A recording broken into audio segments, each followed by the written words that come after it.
2025 లేదా 26లో డిగ్రీ లేదా బీటెక్ చదివారా? సాఫ్ట్‌వేర్ జాబ్ కోసం ఎదురు చూస్తున్నారా? అయితే కోడ్ జ్ఞాన్ 100 డేస్ కోర్సులో చేరండి, జాబ్ సాధించండి.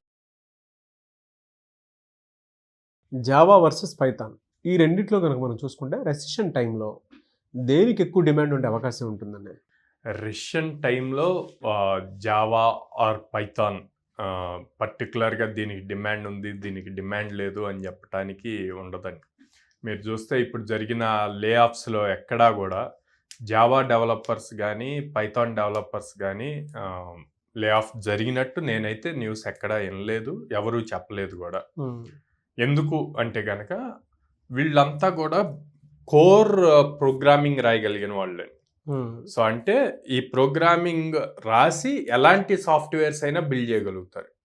మీకు లే ఆఫ్స్ అన్నీ ఎక్కువగా టూల్స్ వాడుతున్న వాళ్ళు, అంటే కోడింగ్ రాయకుండా వేరే వాళ్ళు బిల్డ్ చేసిన టూల్స్ని వీళ్ళు ఆటోమేటెడ్గా వాడుతున్న వాళ్ళు, లేకపోతే మేనేజ్మెంట్ లెవెల్ సైడ్ ఉన్న వాళ్ళు, ఇట్లాగే ఎక్కువగా జరుగుతూ వచ్చినాయి. ఓకే, సో ఇప్పుడు ఇంత రష్యన్ ఇంత టైట్ జాబ్ మార్కెట్ ఉన్నప్పుడు ఏది హెల్ప్ అవుతుంది అంటే కనుక ప్రోగ్రామింగ్ నాలెడ్జ్తో పాటు యూనిక్గా ఏం చేయగలరు. ఇప్పుడు సింటాక్సెస్ అందరూ రాస్తారు, సింటాక్స్ రాయటం కాదు కదా. మీరు అంటే వీడు డిఫరెంట్ రా, వీడు ఎప్పుడు కంపెనీకి అసెట్ అవుతాడు అని చెప్పి అంటారు. సో అలా అసెట్ అవ్వాలి అంటే ఏం చేయాలి? ఒకటి, ఫుల్ స్టాక్ డెవలప్మెంట్ నేర్చుకోవాలి. అంటే front end, back end, cloud, database అన్నీ వస్తే ఒక ఎంటైర్ ప్రాజెక్ట్ బిల్డ్ చేయడానికి ఒక ఐడియా అన్నది మీకు ఉంటుంది అనమాట. సో అది జావాలో చేయొచ్చు, పైథాన్లో చేయొచ్చు.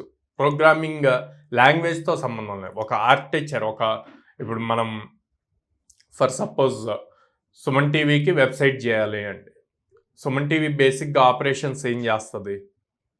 వీడియోస్ క్రియేట్ చేస్తారు. సో మల్టిపుల్ బ్రాండ్స్ ఉంటాయి, ఆ బ్రాండ్స్కి ఒక్కొక్క సపరేట్ వీడియోస్ ఉంటాయి. వాళ్ళకి ఆ బ్రాండ్స్కి ఎన్ని వీడియోస్ చేశాము, ఆ వీడియోస్కి ఎన్ని వ్యూస్ వచ్చాయి, ఇలా డీటెయిల్డ్ ఇన్ఫర్మేషన్ కావాలి. ఇదంతా కూడా డాష్ బోర్డ్ బిల్డ్ చేయాలి. సో ఇప్పుడు మనం మాట్లాడుకున్నప్పుడు ఎక్కడైనా లాంగ్వేజ్ వచ్చిందా? లేదు. ఫస్ట్ అంటే ఈ ప్లానింగ్ కరెక్ట్గా రావాలి. ఈ ప్లానింగ్ రావాలి అంటే మీకు ఐడియా ఉండాలి అసలు ఫ్రంట్ ఎండ్ అంటే ఏంది, బ్యాక్ ఎండ్ అంటే ఏంది, డేటాబేస్ అంటే ఏంది, క్లౌడ్ అంటే ఏంటి అన్నది.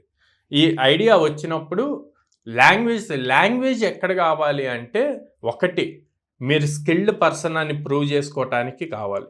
రెండు, కంపెనీలోకి వెళ్ళాక ఏ టెక్నాలజీ మీదైనా వాళ్ళు మళ్ళీ ట్రైనింగ్ ఇస్తారు.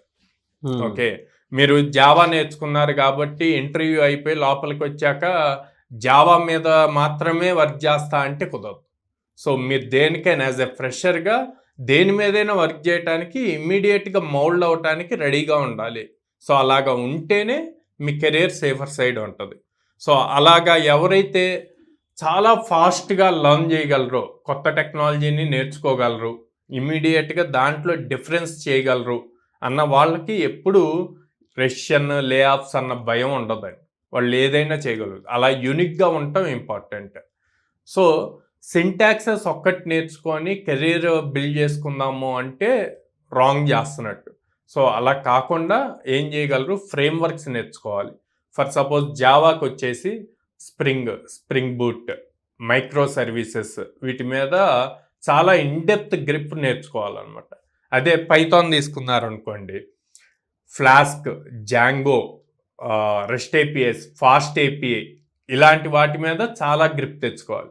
ఇలా ఎప్పుడైతే కోర్ ప్రోగ్రామింగ్ కాకుండా on top of it frameworks మీద గ్రిప్ తెచ్చుకుంటారో అప్పుడు మిమ్మల్ని ఏ రష్యన్ కానీ ఎంత టైట్ జాబ్ మార్కెట్ అయినా మీకు ఎలాంటి ప్రాబ్లము ఉండదు. మీరు హ్యాపీగా సేఫర్ సైడ్ ఉంటారు. ఓకే, సో రష్యన్తో సంబంధం ఉండదండి, ఏ ఇబ్బంది కూడా ఉండదు. ఆబ్వియస్లీ ఇప్పుడు ఏఐ అన్నది ఇప్పుడు ఇందా నేను చెప్పినట్టు ఫ్రేమ్వర్క్స్ చెప్పాను కదా, micro services, Spring Boot, Spring, వీటిపైనే ఏఐ రిలేటెడ్ అప్లై చేస్తాం. ఇక్కడ కూడా అంతే, ఎందుకంటే ఏఐకి మళ్ళీ బేస్ ప్రోగ్రామింగ్ లాంగ్వేజెస్ రావాలి కదా.